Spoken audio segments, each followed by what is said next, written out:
जो प्रेग्नेंट हैं लड़कियां या जो फीड करवा रही हैं अपने बेबीज़ को, वो ये पूछ रही हैं कि क्या हमें इस दौरान यानी फीड करवाते हुए या प्रेगनेंसी के दौरान कि रोज़ा रखना चाहिए या नहीं। जो हम कहते हैं कि 12 घंटे या 16 घंटे से कुछ नहीं होता, आम लोगों को तो कुछ नहीं होता, लेकिन हाँ, फास्टिंग में फिर हमें इसके साइड इफ़ेक्ट्स नज़र आते हैं। और जो लोग बहुत ज़्यादा फास्ट करते हैं, अब रिपीटेडली करते हैं, उनमें फिर ये देखा गया कि बच्चों के वज़न भी कम होते हैं और ये कि वक्त से पहले डिलीवरी का भी रिस्क इनमें रहता है।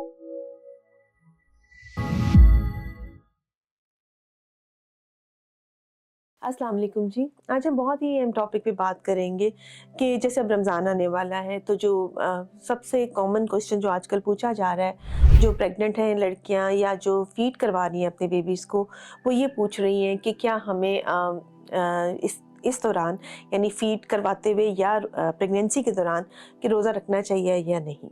अच्छा, अब इसमें 2 बातें हैं जिस पर हम बात करेंगे। एक तो ये है कि इस्लामिक पॉइंट ऑफ व्यू पे बात करेंगे, चूँकि ये एक हम पे फ़र्ज़ है, ये हम पे ये रोज़ा रखना, तो क्या प्रेग्नेंट औरत पे भी फ़र्ज़ है या नहीं है? तो उसका जवाब बड़ा क्लियर है कि अल्लाह ने जो है ना वो दीन में बड़ी आसानी की है और प्रेग्नेंट औरत को या जो ब्रेस्ट फीडिंग मदर है उसको छूट दी गई है, यानी कि वो अपना रोज़े बाद में रख सकती है। तो हमेशा मेरा जो होता है, जैसे मुझसे जब पूछते हैं कि हमें रोज़ा रखना चाहिए या नहीं, तो मैं सबसे पहले उनको ये बात कहती हूँ कि देखिए, मज़हब में भी आपको छूट दी गई है कि आप ये रोज़े बाद में रख सकते हैं।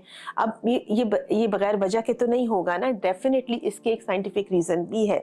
तो हम डिटेल में इस पे भी बात करेंगे कि क्या साइंटिफिक रीज़न हो सकता है जिसकी वजह से खुद ही अल्लाह ने इतनी आसानी कर दी है हमारे लिए कि हमें ये डाउट ही नहीं है कि क्या हमें रोज़ा रखना ही चाहिए या नहीं।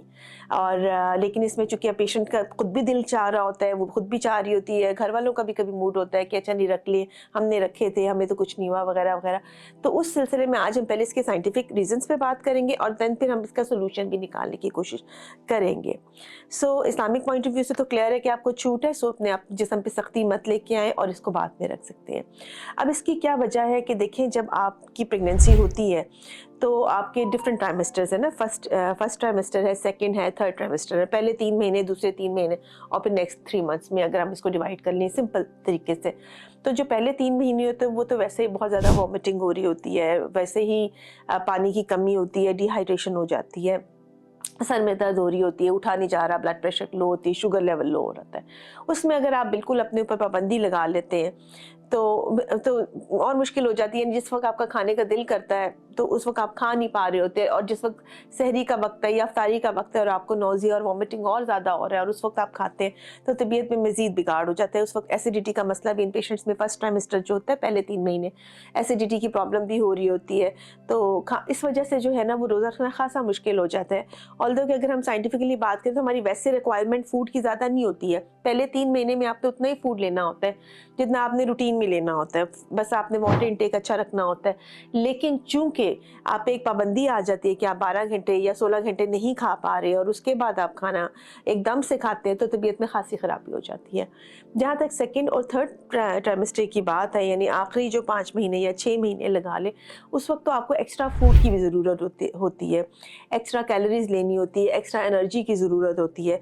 तो उस वक्त फिर आपकी कह लें कि जो कॉम्प्लिकेशंस बच्चे में होती हैं माँ के साथ साथ, वो भी होना शुरू हो जाती हैं।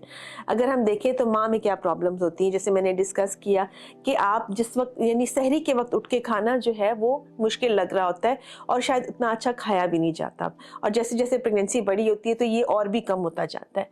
अच्छा, इसके अलावा जो है फ्लूइड आप बहुत ज़्यादा नहीं एकदम से लिया जाता और उस वक्त तबीयत जो है ना वो बोझल होना शुरू हो जाती है।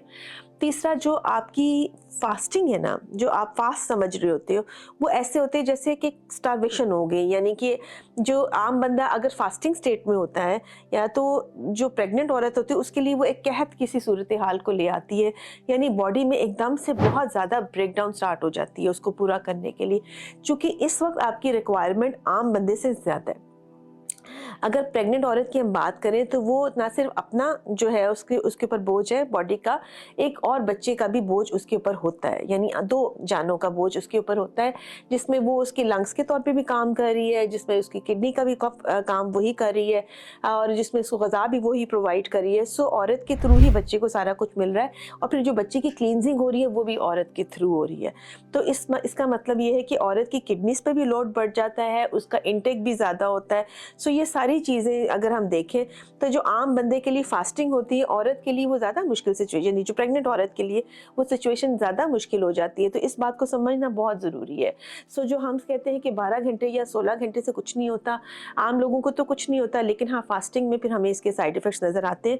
और जो लोग बहुत ज़्यादा फास्ट करते हैं, अब रिपीटेडली करते हैं, उनमें फिर ये देखा गया कि बच्चों के वज़न भी कम होते हैं, और ये कि वक़्त से पहले डिलीवरी का भी रिस्क इनमें रहता है। इसके अलावा जो जनरल साइड इफ़ेक्ट्स आते हैं उसमें कब्ज़ हो जाना, एसिडिटी का हो जाना, तबीयत बोझल रहना, सर का दर्द हो जाना, या कोई ऐसी प्रॉब्लम जो होती है वो उन्हें फेस करना पड़ती है, जिसकी वजह से उनकी जो है ना तबीयत खासी जो है ना वो ख़राब या डाउन हो जाती है। अगर फ़र्ज़ करें कि जो मेरी एडवाइस होती है हमेशा से कि क्या करना चाहिए, तो मैं हमेशा उसमें एडवाइस करती हूँ कि अच्छा, आप सारे रोज़े मत रखें, आपका दिल कर रहा है, आप कुछ रोज़े जो है ना, जैसे कि जुम्मे का रोज़ा हो जाता है, या कोई ख़ास दिन का रोज़ा है आप रखना चाहें, छोड़ के कोई रोज़ा आप रखना चाहें तो आप रख सकते हैं। तो उसके लिए हमारी क्या हिदायत होती हैं? उसके लिए हमारी ये हिदायत है आपके लिए कि कभी भी अपनी सहरी मत छोड़ें, यानी आप सोने के चक्कर में या एक्स्ट्रा स्लीप के चक्कर में सहरी को ड्रॉप मत करें। सहरी प्रॉपर तरीके से लीजिए, उसमें अपने जो फूड्स हैं उसमें आप अपने जो फ्लूइड का इंटेक है, पानी वगैरह है, लस्सी है, जूस है, जो भी आप लेना चाहें वो ज़्यादा अमाउंट में इस्तेमाल कीजिए। सेकेंडली, नमक वाली चीज़ें जो हैं, बहुत ज़्यादा कैफ़ीन वाला ड्रिंक जो है वो आप इसमें अवॉइड करें। प्रेफ़र करें फ्रूट्स को, वेजिटेबल्स को, दही, ये चीज़ें जो होती हैं उसमें प्याज कम लगती है, प्लस आप जो है ना पूरे आटे की जो रोटी होती है वो काफ़ी देर तक आपकी बॉडी में रहती है, यानी आपको एनर्जी प्रोवाइड करती है। सो बहुत ज़्यादा शुगर वाली चीज़ें जो एकदम इंस्टेंट एनर्जी देते हैं वो उसको अवॉइड करने की बजाय ऐसी डाइट को प्रेफ़र करें जो ज़्यादातर तक बॉडी में आपके स्टे करती है। सिमिलरली, बहुत नमक या तली हुई चीज़ों से भी आप परहेज़ करें। यही बात, और ड्यूरिंग फास्ट हम आपको ये कहेंगे कि बिल्कुल, यानी ये नहीं होता कि आप बिस्तर पे लेट जाएँ और बिल्कुल कुछ ना करें। आप अपनी नॉर्मल एक्टिविटीज़ को रख सकते हैं, आप वॉक वगैरह भी कर सकते हैं। लेकिन आप प्रेफ़र करें कि आप धूप में ना जाएँ या शेड्स में रहना पसंद, यानी प्रेफ़र करें, यानी इस वजह से आपको डिहाइड्रेशन या पानी की कमी नहीं होगी। अब अफ्तारी का जो टाइम होता है, अफ्तारी के टाइम पर भी एकदम से जो है ना वो बहुत ज़्यादा खाया जाता है, या बहुत ज़्यादा एकदम से आप लिक्विड इंटेक कर लेते हैं, तो उससे आपने अवॉइड करने हैं। आपने अपनी जो डाइट है वो इस तरह से लेनी है कि आप एकदम से बोझल भी ना हो, और एट द सेम टाइम आपने अपनी डाइट इस तरह से लेनी है कि एक तरफ एकदम से आप बोझल भी ना हो, और उसके साथ जो है वो आपकी एनर्जी लेवल भी पूरा हो जाए। उसको पूरा करने के लिए फ्रूट्स बहुत अच्छे हैं। अगेन वही वाली बात, बहुत नमक वाली चीज़ें या कैफ़ीन वाली चीज़ों को अवॉइड करें, वो फर्दर डिहाइड्रेशन कॉज़ करती हैं। सो आपने अपनी जो डाइट है उसको मुनासिब रखना है, नट्स रखें साथ, और जो है वही आप मैदे की चीज़ों को अवॉइड करें, तली हुई चीज़ों को अवॉइड करें, और मुनासिब अमाउंट में थोड़ा-थोड़ा करके जो है ना वो इसको इस्तेमाल करें। इससे ये है कि आपकी तबीयत का बोझलपन या एसिडिटी, ये चीज़ें, या कॉन्स्टिपेशन का जो मसला रोज़ों में हो जाता है वो कम से कम होगा। मुसलसल रोज़े रखेंगी तो वीकनेस ज़्यादा फ़ील होगी, और तबीयत जो है ना उसके जो नेगेटिव इफ़ेक्ट्स हैं वो बच्चे पे भी आना शुरू हो जाते हैं। बहुत सारा ख्याल रखिए और दुआओं में याद रखिए।